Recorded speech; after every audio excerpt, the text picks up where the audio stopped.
I would like to ask is, so I will just ask the question. You can share whatever comes to your mind, and there is no right or wrong answer. So whatever you feel, Okay. then you can share. So the question is, why do you play chess?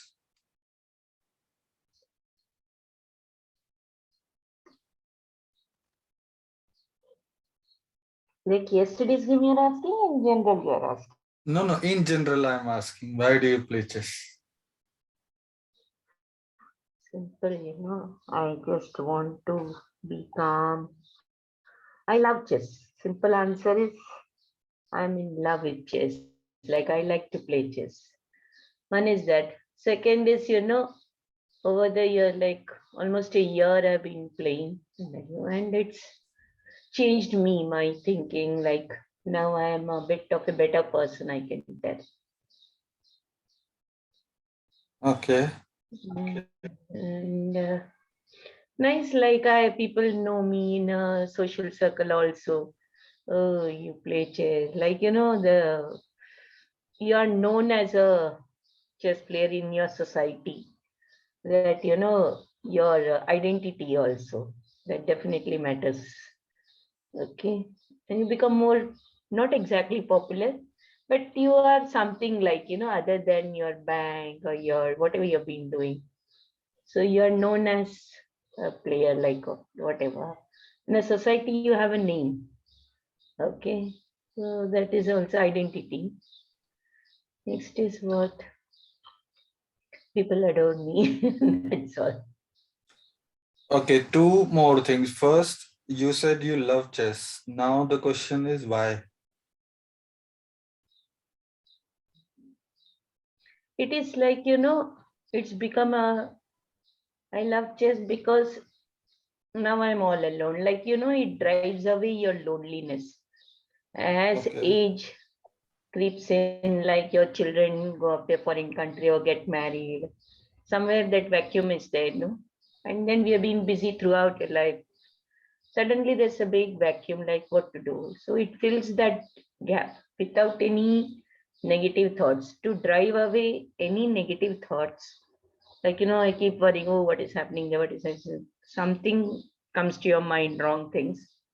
So I feel this gives you like you can be yourself. You can play whatever way you want, and it drives away my loneliness.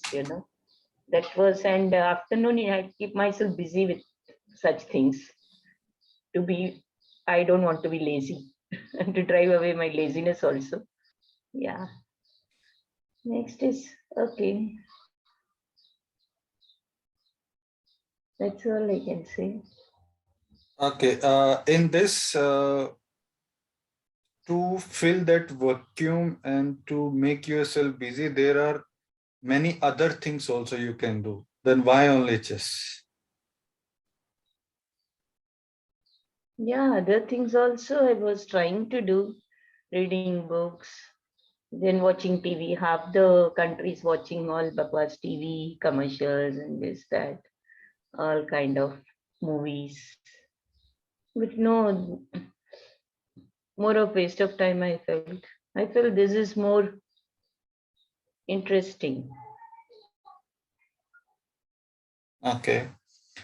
Uh, Yeah, now, taste, the taste for chess. You're like, everybody has different tastes of doing something. So I thought, okay, I will do this. okay. You won't Uh, I'll tell you a small example. We had gone for some Chennai, we were there. There was a big halla gulla. I shouldn't be telling, but still, because the topic came up, I said, yeah. for some reason, my brother said something to my mom, and she was so upset, so upset. She was so sick. I'll tell you. I just took out my board. I said, Amma, you are going to play with me. Now I'm putting the board. And within 1 minute, I set up the board. I said, and the way we played and it changed her mood. I said, this is miracle, mom. You just don't worry about anything. You do what you like. and it makes us a stronger person. So this incident also, it happened how many years back? More than 5 years back, I think. Before I started displaying also, like with and that time I decided, yes, I am going to do this. There's a bit of, I have written about it in my diary also. Yeah. So it makes you a stronger person. Definitely. I'll tell this. Why not other games or other things also we can do? Like I have my carom board. I have all the indoor games, there's TT, everything. But I feel chess is a mentally you become strong. Whether you're winning or losing is okay. That doesn't matter much now. Yeah. Okay, so now before discussing this game, first, of course, thank you so much telling your answers about why do you play chess. And second, I want you to remember whatever you have said whenever you lose a game or whenever you feel stuck that you are not improving or whenever you feel sad in general, either regarding chess or not regarding chess. I want you to go back to this question and remember what you have said. Yes. Now, the second thing before moving on to game is I want to know what are your goals of chess? Like what you want to do? Goals is, see, for I am now, of course, whether age matters or no, I don't know. So I'm just thinking, at least in Gandhinagar, no, we stay in Gandhinagar, I stay in Gandhinagar. So I said, at least in Gandhinagar, I should be known as a good chess player. Yeah. So one is that. And of course, at least the first level, like district level or state level and all, at least in Gujarat, I want to make a name for myself. Then later on, let me see where I reach. Okay.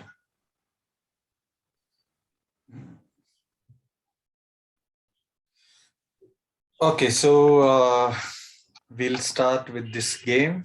So just before we start, so uh, like this goal is totally fine to have, uh, but the goal, like what I feel, it should be mostly depend on us, like what we want to feel or what we want to achieve. Because what happens is, like based on my understanding of things and in general, if your goal is dependent on outside environment or other people behavior or outside results, then then you lose somewhere that connect with yourself. So for example, why do you play chess? You have your own reasons. So somewhere your goal also, on some extent at least, should be aligned with that. For example, if you ask me my goal of chess, so my goal of chess is just simple, that like tomorrow if I play chess, I just want to play better than today. That's all. I don't want to win against any specific player. I don't want to win any tournament. I don't want to uh, get famous. I just want to play chess because I love this game, and it's all those reasons that you said, and I just want to play better than yesterday. That's all. And in that process, if I win a tournament, it's good. But if I don't win a tournament, it will not make me sad because I know I played better than I was. So just give it a thought, and we'll talk after some time again over these questions. Yes, yes. Okay, so this is a game you played yesterday. There was quite interesting moment that I think we should definitely have a look, and then we'll see. So I'll just going to you were playing in this game as black. So we'll just use the same process. I'll play the moves, and then you tell me what did you play, And also, what will you play? So your opponent played e4. What is your move? 1 second. What is this? Coming, this meeting is being recorded by the. You got it. I'll have to click. No. Still your consent is. Okay. B5. E5. Okay, your opponent plays knight f3.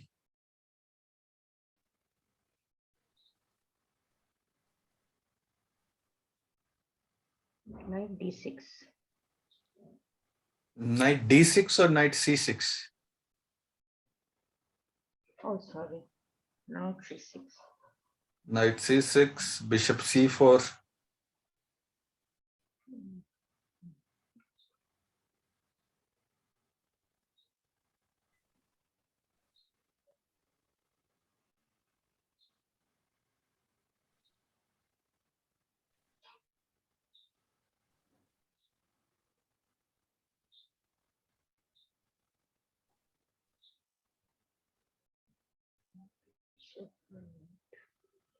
Knight F6. Knight f6. Yeah. So this is what you will play or you played in the game? I'm just trying to remember whether I played the bishop or the knight. I'm thinking. Did I play the bishop to C5? I played the knight, I think. Okay, Knight suppose F6. uh, if you play bishop or if you play knight f6, what your opponent may play? He plays knight to C3. Or What do you think? he can bring, What was the reason of this bishop c4? next he'll bring his knight and attack this F7. Yeah. How he will attack f7 if you play knight f6?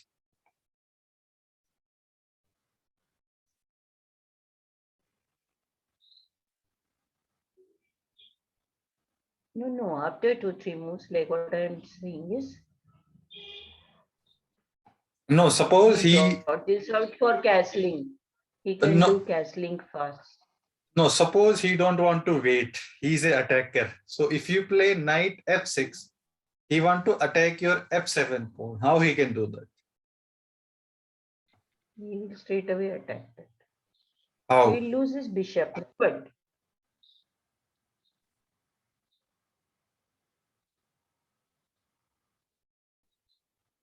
mm, see, he brought his bishop out maybe because he wants to do castling. Number Oh, one. yeah, okay, one Number reason. two, like he can bring his knight to G5, knight G5, and then give check. Give check, or at least he's attacking this pawn, and then either capturing with the Mm, knight, it will come with the attack on your rook and also the queen. and the queen. Yes. So now the question is, if you play uh, knight f6, so he can play knight g5. Okay.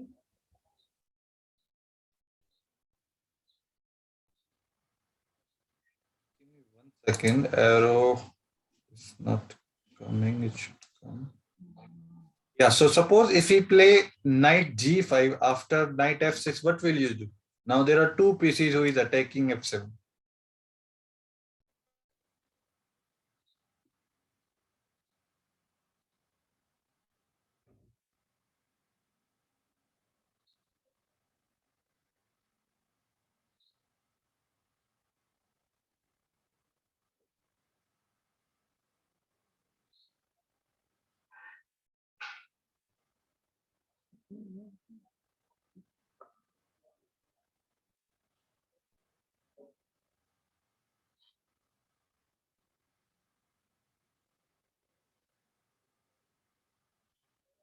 This we are discussing what will happen or what may happen after knight f6 and what you can do.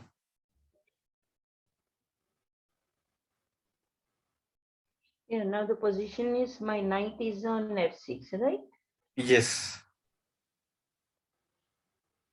And he And played what knight about white? g5. Knight g5. No. Okay. And this you Because the have to, bishop is there, I can't do castling, right? yeah. So now this is a situation you are playing a live game. You are thinking between bishop c5 and knight f6. Hmm. So you have to Okay. calculate in your mind and then choose which move you would like to play. First, you are trying to calculate on knight f6 and try to see if this is a good move or not, and is it what you would like to play or not. So now first you think, if you play knight f6, this knight will come on knight g5, then think what will you do next, and then we'll see about bishop c5.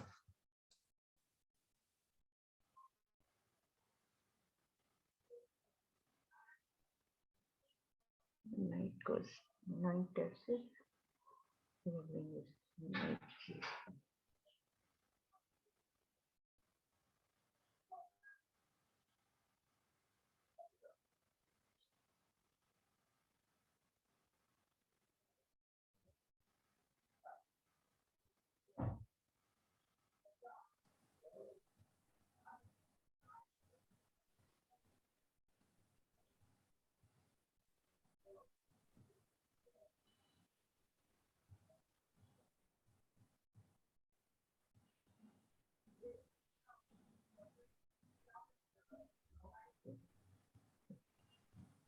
2 things can be. One is I can bring my queen to e7. And my queen also one. d5.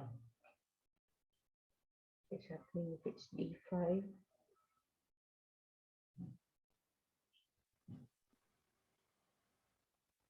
Yeah, d5.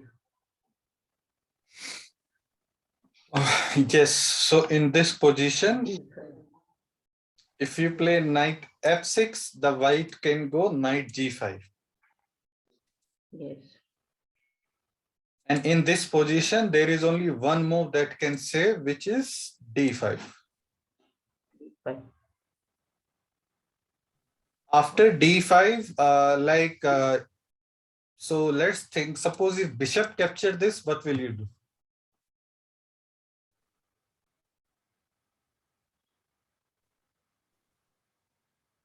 I capture with my knight. Knight, yes. Okay, then he capture with this pawn then.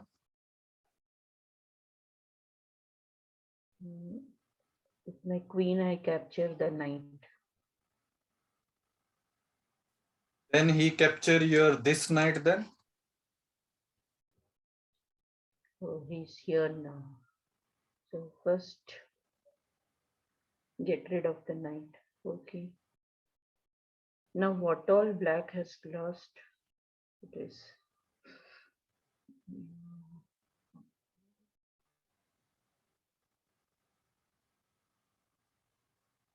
Okay, if he captures my knight, I capture with my pawn. But I lost. What has happened is 2 knights, 1 bishop, 1 knight.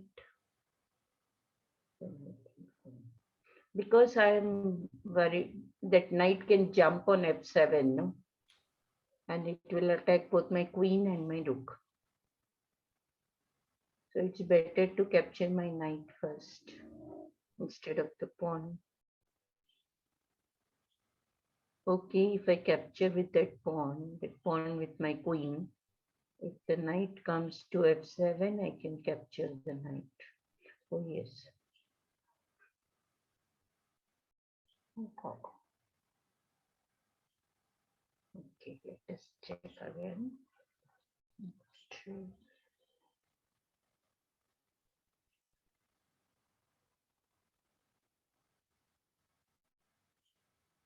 I will not capture the knight, I will capture the pawn. with my queen. Why? If that knight comes to f7, I capture with my queen. What are you gaining by these exchanges? That you have to think and then choose which one is what.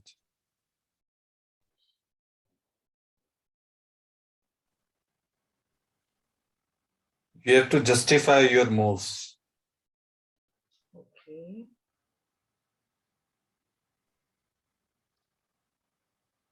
Like the justification for d5 is you want to protect your f7 pawn, and it will be very dangerous if you allow that, right? Yes. So now after you play d5, bishop captures, and then you capture with the knight. And then this e capture on d5, and now you have to think and justify either queen capture on d5 or queen capture on g5. Which one will you play and why? See, queen capture on d5 is better because if that knight comes to f7, queen can capture the knight. But why he will go and sacrifice himself like this? Okay, if he doesn't come, well and good. No, good for me. How? See, actually now this f7, both the bishop and the knight were attacking f7. So this move actually diluted that white once that bishop is gone. But then you only defended the threat. What is about improving your own position? Hmm. Like Okay. in in the in this game of chess, you not only try to avoid your opponent threat, but in that process you will also try to improve your position, because otherwise you will just keep avoiding your opponent threat. Hmm. So what about your own attack or own improvement of position? Yeah, the queen can capture the g2. But after the queen capture on d5, it is the white to move. Yes. White will And castle. yeah, white can castle also, or white can simply go back. And then this knight is blocking your queen to this g2. Yeah. Hmm.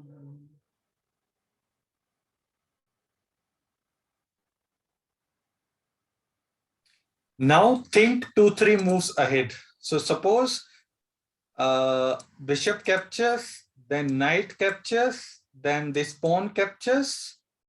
Now you thought on queen capture on d5. Now I want you to think on queen capture on g5. Think ahead from this. After queen capture on g5, white capture this knight also. And now if you calculate, white has lost his bishop and his knight. You also lost your 2 knights. So it's totally equal.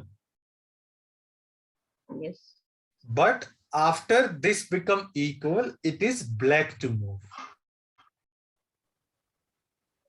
Okay. And now the situation is these 2 knights are gone, this bishop is gone, this knight is gone, this pawn is gone. The white pawn is on c6, your knight, your queen is on g5. Now think. In this position, you are thinking on b capture on c6. So now, not only on this move, see the whole chessboard and then think what will you play as black.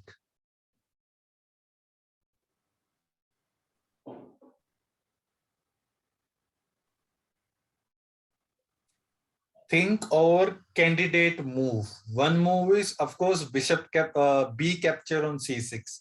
Think 1 or 2 moves more. What are the options do you have to choose?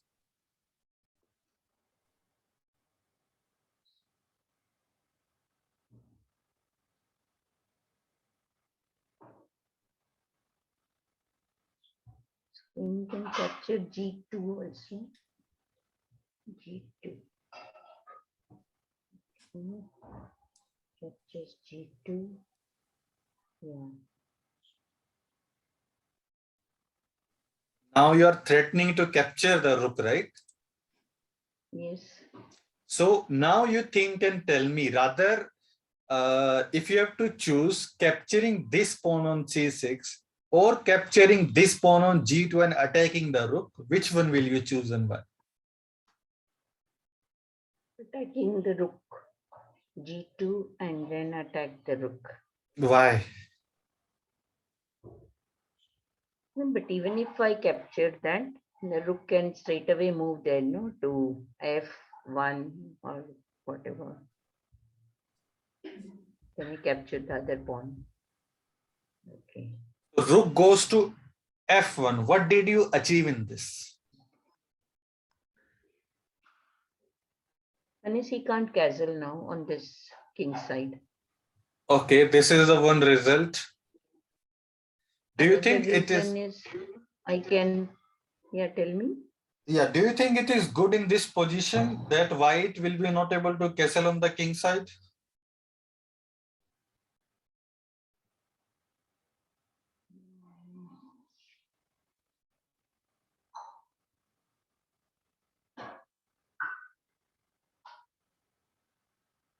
Once my queen comes here, I don't think it will be in front of this.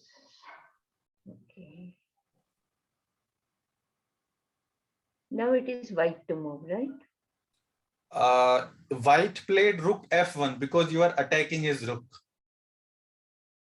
Okay. Now my question is, because you said that now it is good for black because white will be not able to castle on the king side, right? Yes. Now my question is, in this position, why it is good for you? Like you have to justify your assessment that it is good for black that he forced the white rook to move and white will be not able to castle. Now you have to justify why do you think this?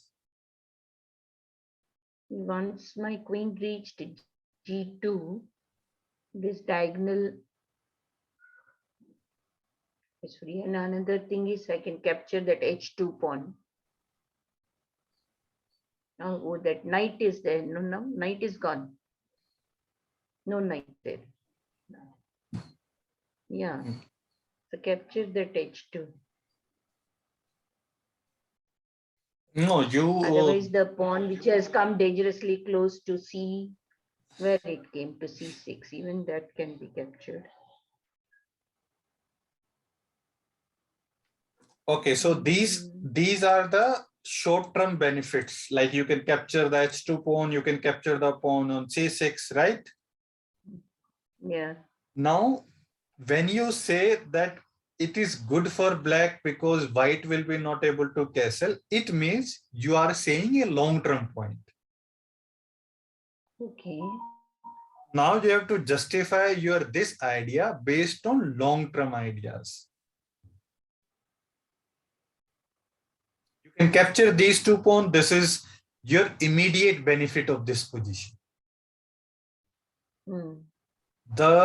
You forced your opponent to move his rook on f1. It means long-term white will be not able to castle on the king side. Yeah.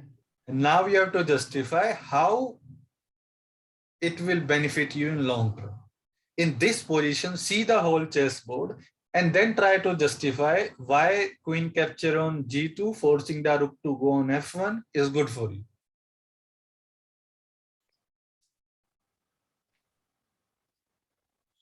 Next, I can bring my white square bishop to h3. What is the idea? h3. What is happening is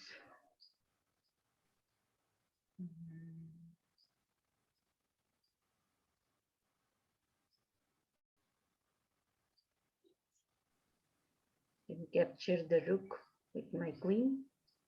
Check. The king can't capture because my bishop is on h3, and where it will go? Checkmate. What? 1 second. Queen goes queen g2. Okay.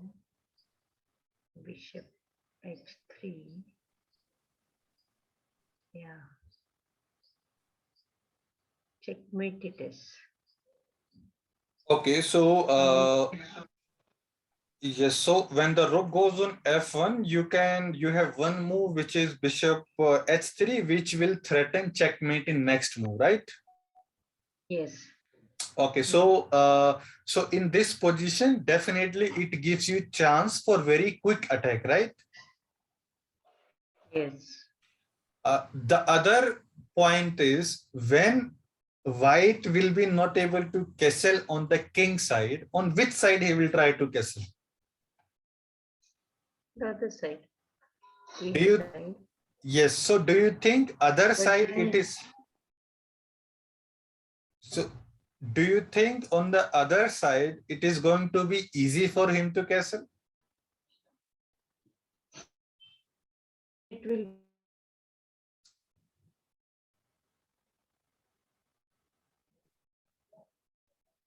So instead, what? We'll move its d pawn, d3.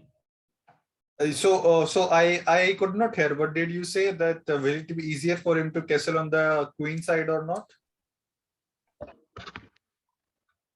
It will be difficult on the queen side. No, at least 3 moves he requires, and he doesn't have so much time, right?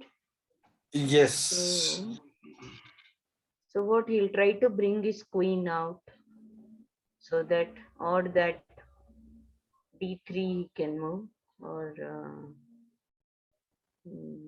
queen, he has to bring his queen out first. Yes.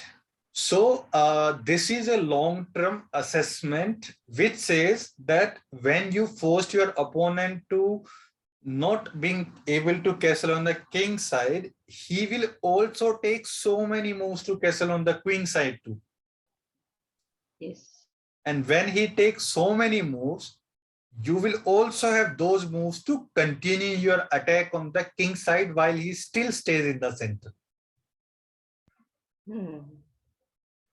So that is why capturing on the g5, capturing on the g2, attacking the rook, forcing him so that he loses the castling right on the king side is good than capturing on d5. Yes. Because when you capture on d5, he has too many options. He can simply go back with his knight or he can quickly finish his castle. Yes. But when you play queen capture on g5, go to g2, attack the rook, rook moves, your position is more stronger and better because of these two reasons. First, his queen side piece, knight and bishop is still yet to be developed. So he will be not able to quickly go to the safety. And when he take these moves, you can simply play few attacking moves like bishop h3 or bishop c4 to attack the queen, or you can simply bring this bishop also on this diagonal. Your attack will be faster and he will be slower. Yes. Now I will show you all these moves on the board. So this is what we were discussing. Bishop capture on g5, knight capture on g5, e capture on d4. Now we are discussing either to capture this pawn or this knight, because if you don't capture this pawn, he will capture your knight. So we decided let him capture our knight. We will also capture his knight. Knight. Yes. And when he captured your knight, we decided there is no danger here because if you capture this pawn, your bishop is there to capture and your bishop will come on very important diagonal. Yes. So what we decided, because white simply need one move to go to the castle. So we capture on g2, attack the rook. Now he cannot castle, he has to save his rook. He has to play only saving move, which is rook f1. Yes. And now you see the position. Your queen has entered in his territory. His all the pieces are still in their initial squares. Yes. And your pieces are ready to come into the attack in just one move. Yes. So now this bishop c3 is a good move. You are threatening checkmate in one. Yes. Now think ahead on this position because this is a very likely position you may reach in one of your games. So after bishop h3, so now we are on this position and you did not play bishop h3, you are thinking on this move. Okay. And when you are thinking, you are trying to calculate 2-3 moves ahead. You are trying to calculate if you play bishop h3, what will your opponent play? So think over that and then see if bishop h3 is good or not and how will you continue your attack.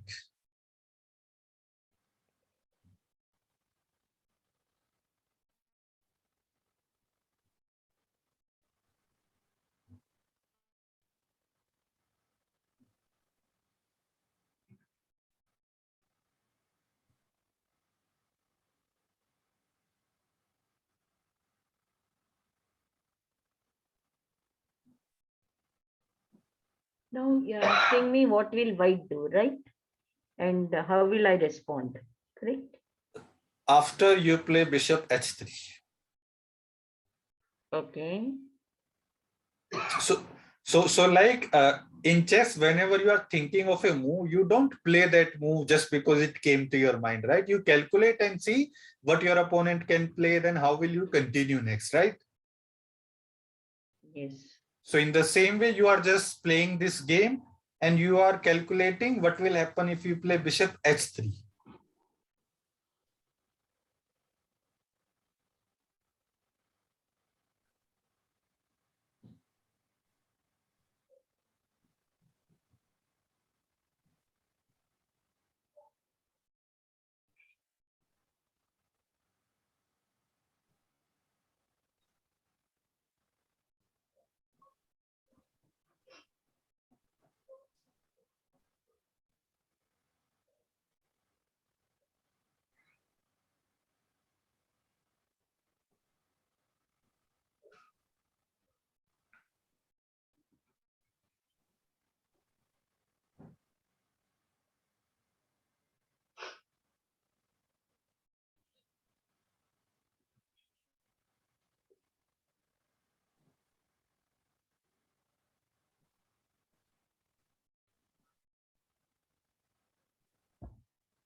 The best move here is bishop h3 only. And then he'll bring his queen. Or he'll just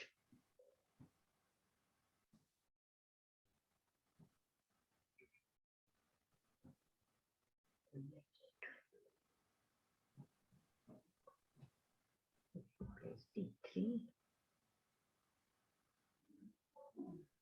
Check with the bishop.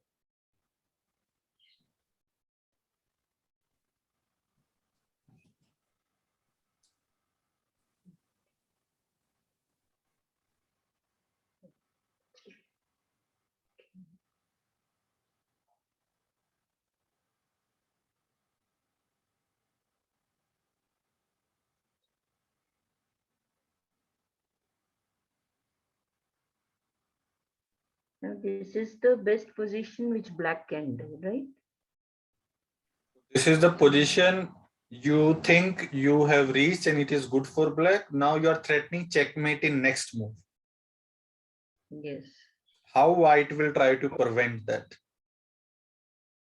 Or there is no way to prevent? No, white can bring its queen to e2.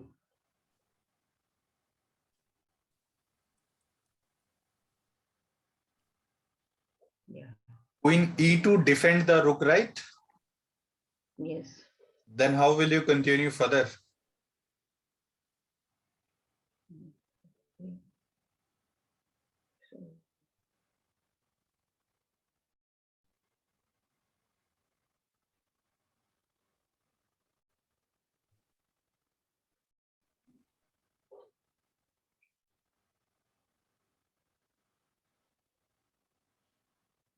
So this queen, yeah, bishop to g4.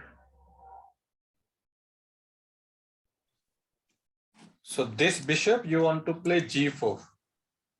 G4. This you Or are finishes. you yeah Now, you oh yeah, tell me. yeah. So you are just calculating. Whenever you see a move, you calculate. Okay. So bishop g4. I guess your idea is you want to attack the queen, right? Yes. Yes. Yes. So think over this. If you play bishop g4, what will your opponent do?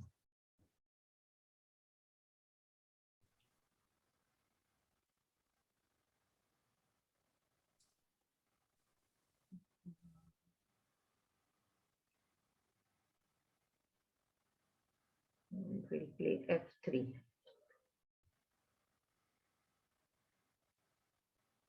Yes, he will play f3, attack your bishop, and also block this attack on the Block the queen. queen attack.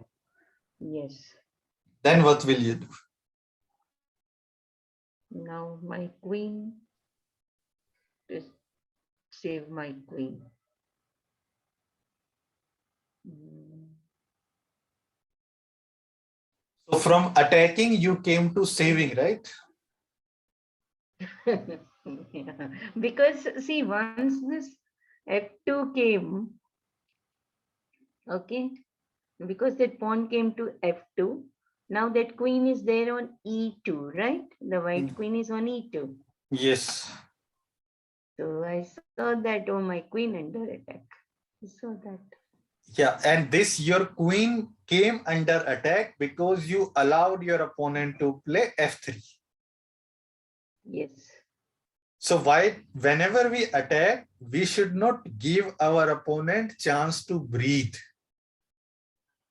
Yeah.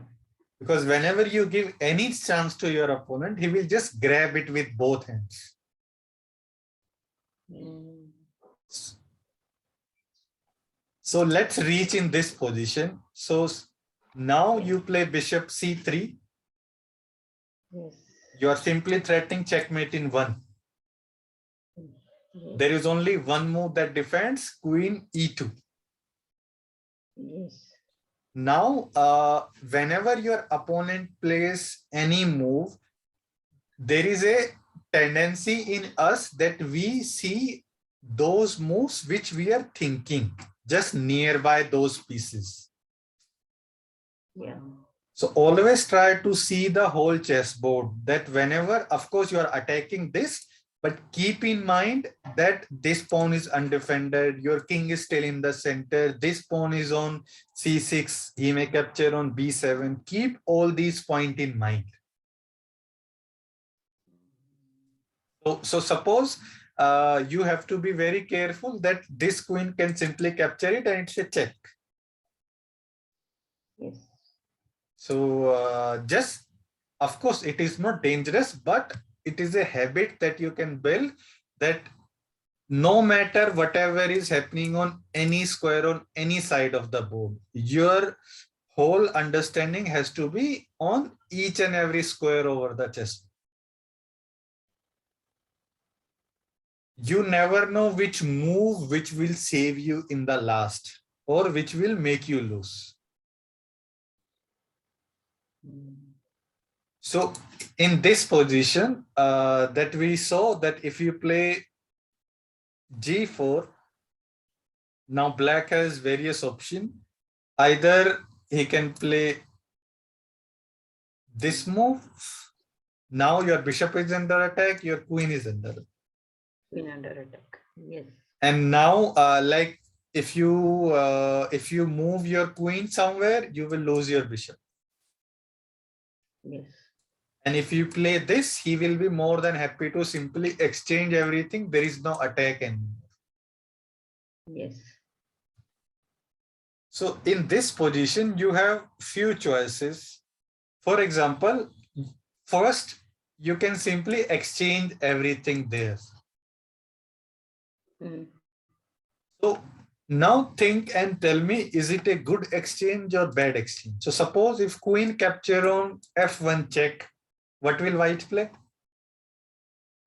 Queen captures F1.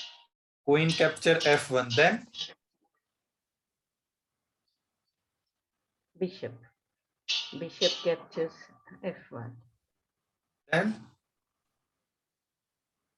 King capture F1. then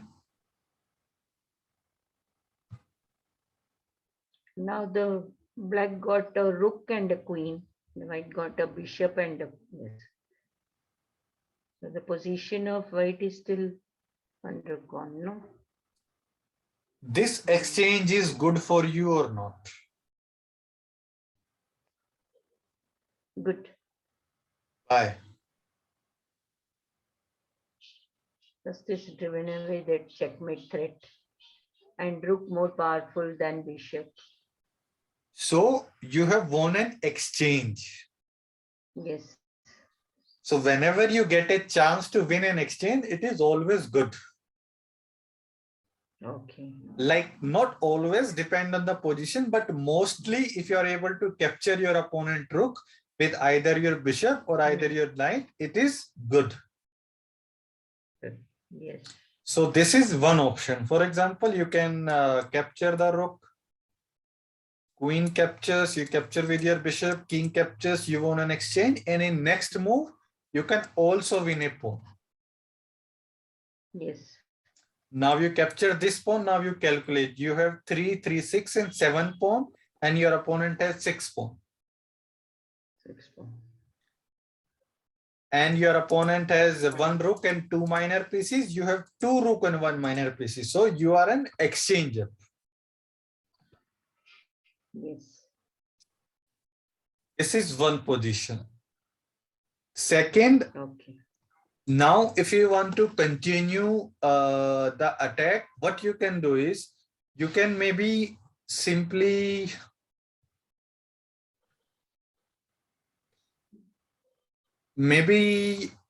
I don't know, like you can because this pawn is under threat, you can simply play first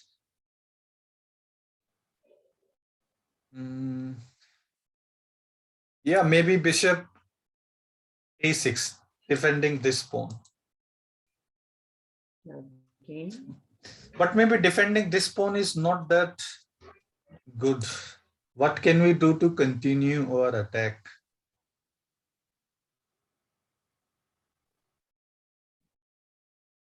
Maybe you can simply go for the castling on the long side. Okay. Because the rook comes on an open file. Yes. Okay. Now the idea is because if he capture this pawn, then it is very dangerous for him because he like if he captures, either we can move our bishop somewhere or then any of the rook will come on this side. Straight away go for checkmating, no? Because the queen came here, it became a problem, no? Yes, very good. Once Now it the will queen result into a moves, check. yeah, once the queen moves, the white is gone now, totally. The queen, he can't Yes. dare to move the queen. Yes. Yeah. So the queen is stuck Won't by move the guarding. queen. Yes. Yes. So what he can do is he can play C capture on B7 check. Yes. Yes. So in this position, you can play king b8, and this is a very classical example where you can use your opponent pawn as your own shield. Yes. Sometimes we can use your opponent also for our own purpose. Yeah. Now this pawn is no longer threat, you can just hide behind his own pawn. Mm. And in the next move, he still need to move these two pieces to go for the castle. Yes. So he will take few moves. Until then, what you can do is you can develop this bishop, in pressure on this pawn. You can bring other rook on e8 and even push this pawn to attack. Yes. So this is the two option that you have. Either simply win an exchange, then you convert, or you castle on the long side and continue your attack. In your game, whenever you reach this position, you can try both. In one game, you just capture the rook, exchange. In second, castle and continue the attack. Let's see how it turns out. Okay. Now, this we were discussing when you play d5. Yes. And after d5, we were discussing this will result if bishop capture on d5. Yes. But the next option which you can do is, because he must have also prepared this. So what he can do, he can not capture with his bishop. He can capture with this pawn. Yes. Now what will you do?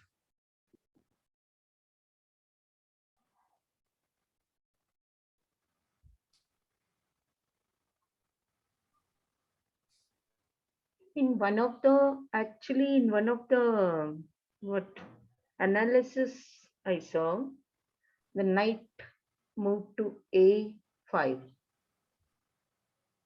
didn't capture. That Knight to a5 attacking the bishop. yeah, Because I this know. pawn is attacking my knight on c6, right? So I want to move my knight.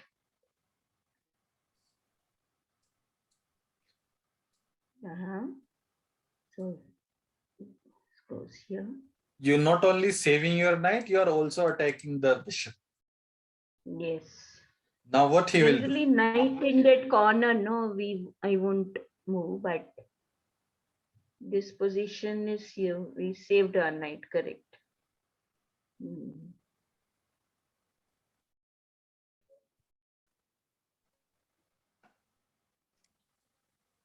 What will he do? Yeah.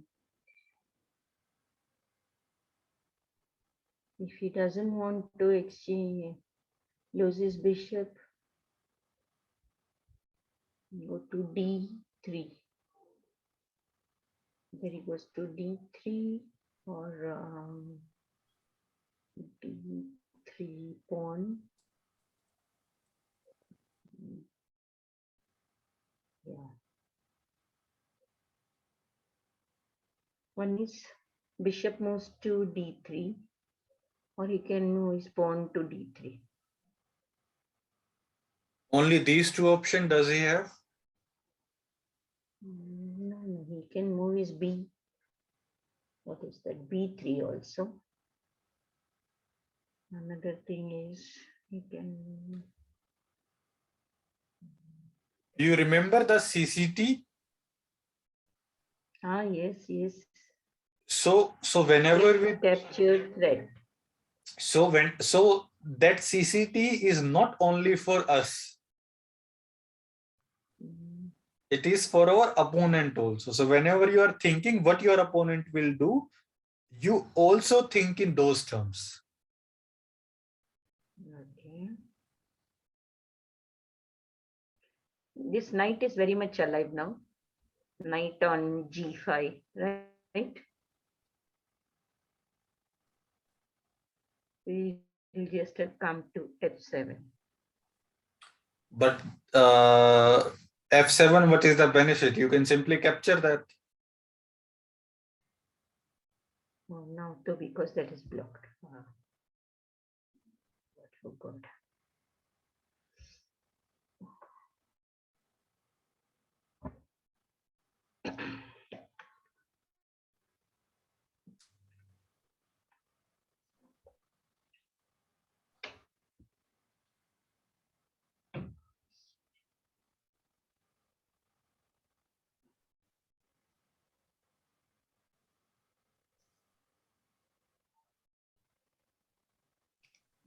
Knight can come to e6 also, but again the pawn can capture. No. When you play knight a5, you are attacking his bishop, right? Yes. So why he will do something else when his bishop is undefended? I was just calculating whether I can give check, but he can't give check or attack the queen. He can give check.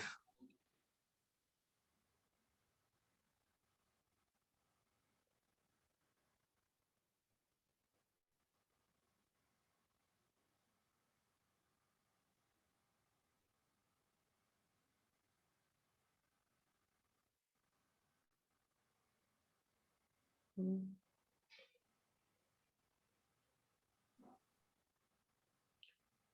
Okay. He can give check by how can he give check? Let's figure it out. Hmm.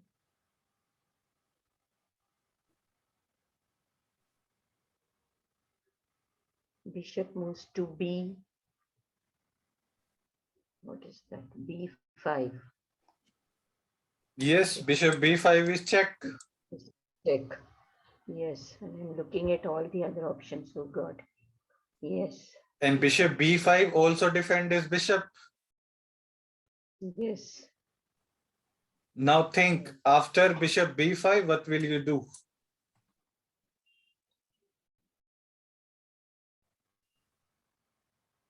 C6.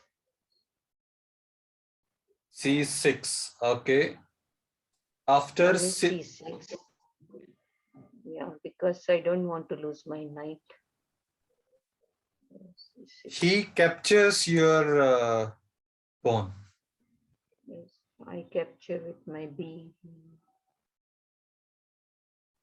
Oh, open. So B cap B cross C6.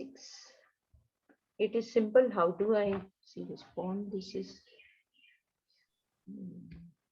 like, how do I write now? Pawn captures C6 is B captures C6. That's all, no?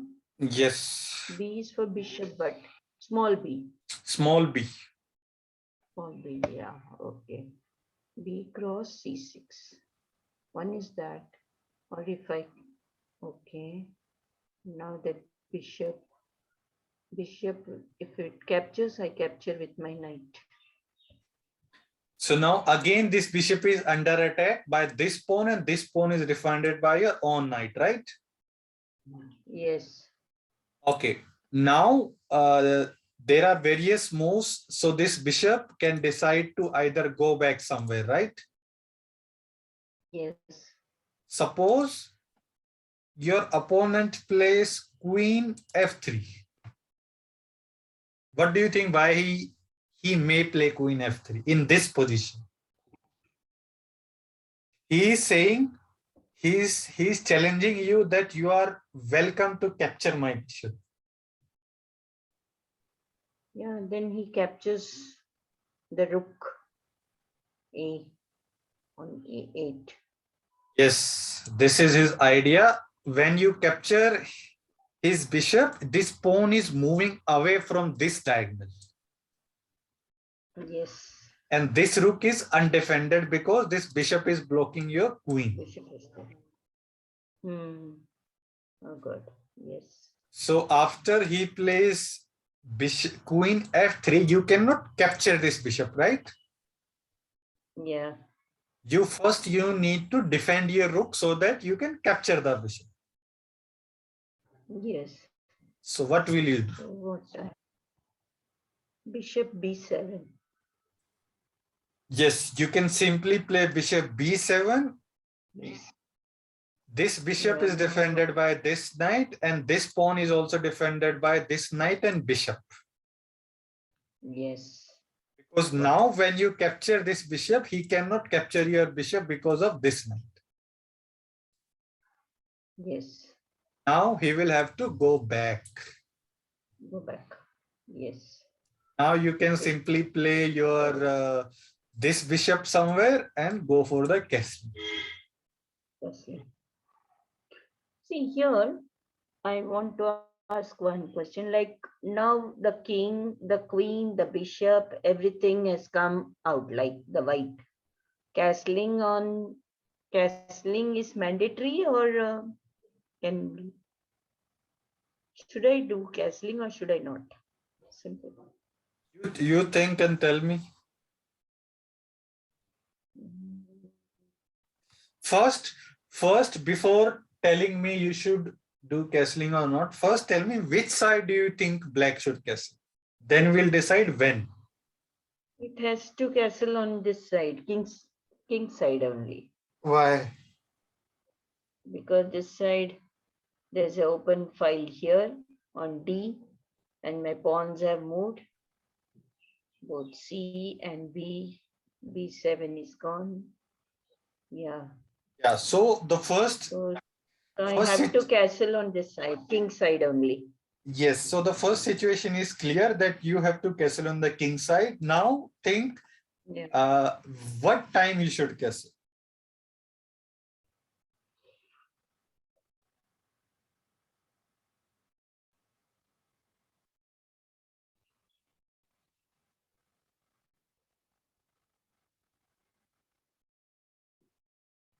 And so I've developed my knight, my rook, my knight has gone, my bishop is developed, my knight is developed now. So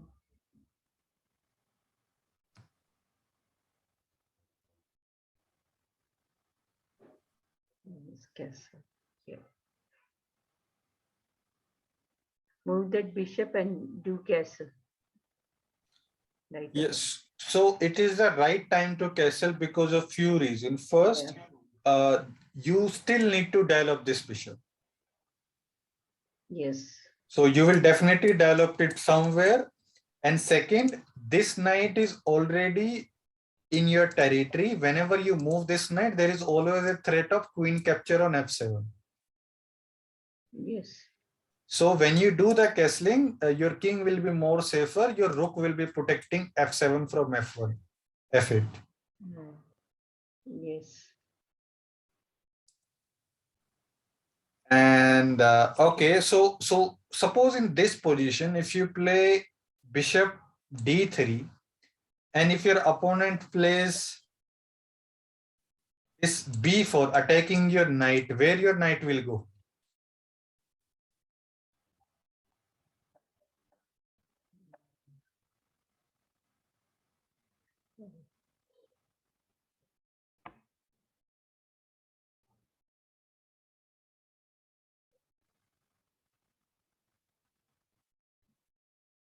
Knight is gone.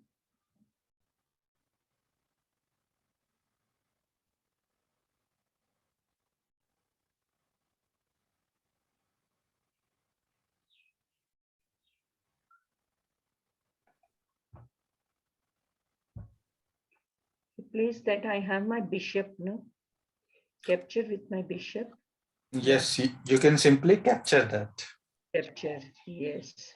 So now the question is, if he straight away play g4, your bishop can simply capture. Yes. So what he will do is, before playing g4, he can simply play a4. Okay. Now he is threatening to go b4. And your knight will be trapped because these two square is your own pieces. He cannot retreat. And this square is controlled by this bishop. And this pawn is defended by this. Yes. So after a3, if you go for the castling straight away, you will lose your knight. Yes.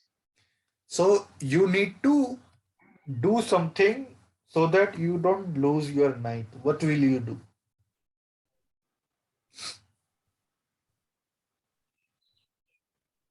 Pawn to c5. What is the idea? One is the bishop is attacking the queen.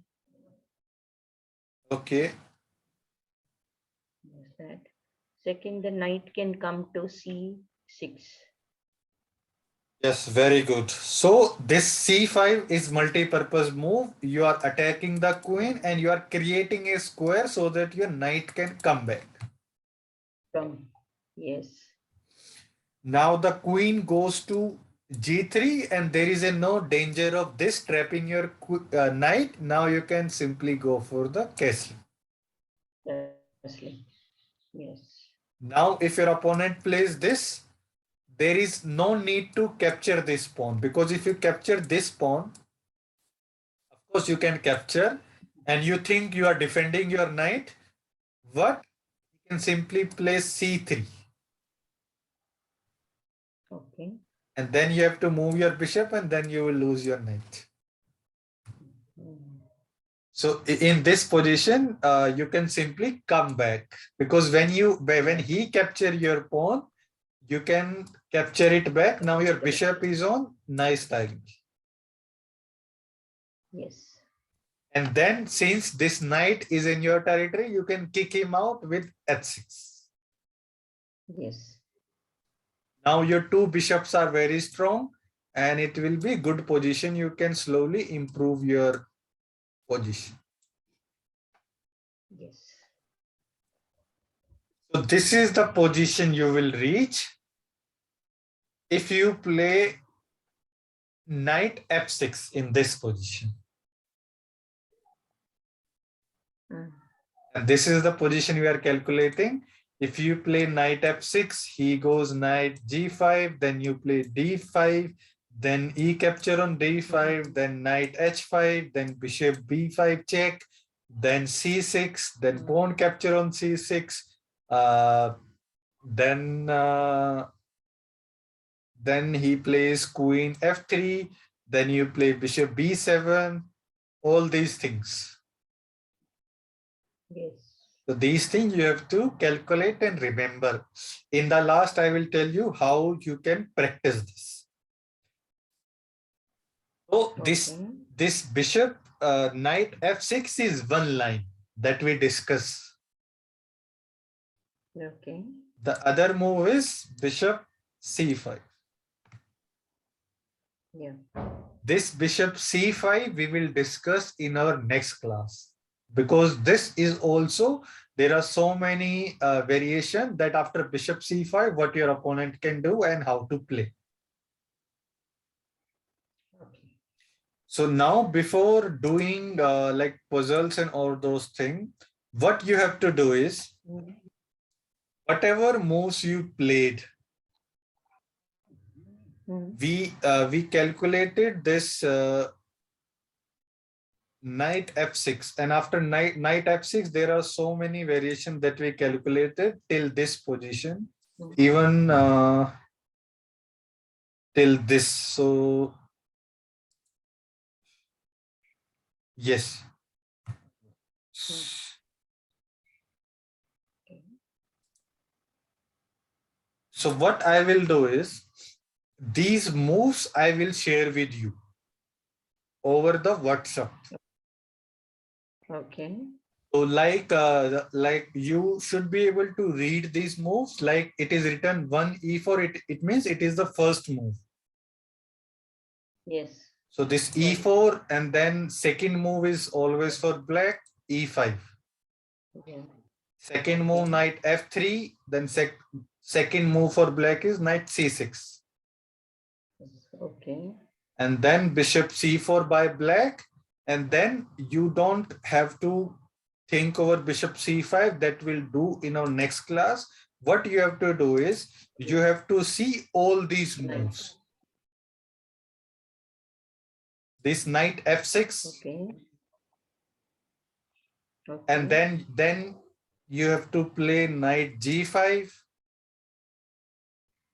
then Okay. you will play d5, Mm. then bishop capture on d5 you will play, and then calculate what happens.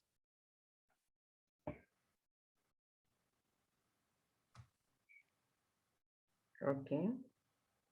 So after bishop capture on d5, this is the next move, like knight capture on d5, because it is fifth move, bishop capture on d5.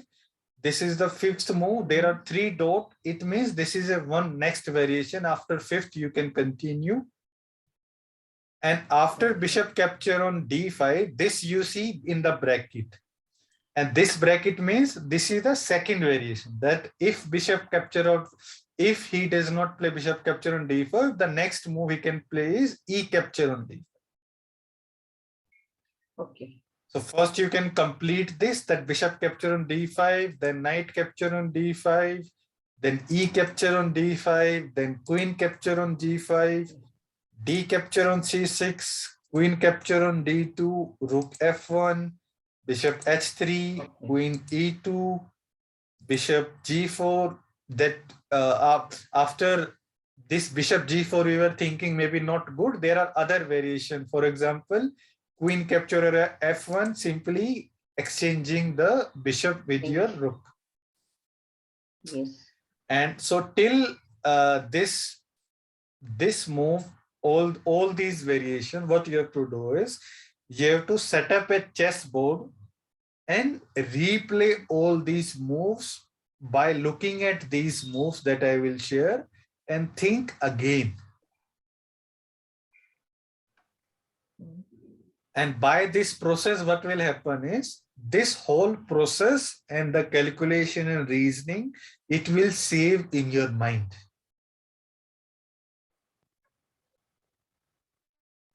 Okay. So this process I want you to try. So this I will either I will try to share till this only, so that you have this, or I will see how to share. So this you will share, you will play on real chessboard. Okay. So this variation, so that this variation goes into your mind. And so that also write it down once I move. You can write it down, but all these moves will be already written when I share. So there is no need to write it down.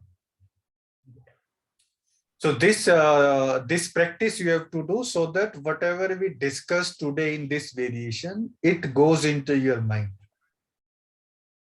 Yes. This is one thing. So I'll just save this.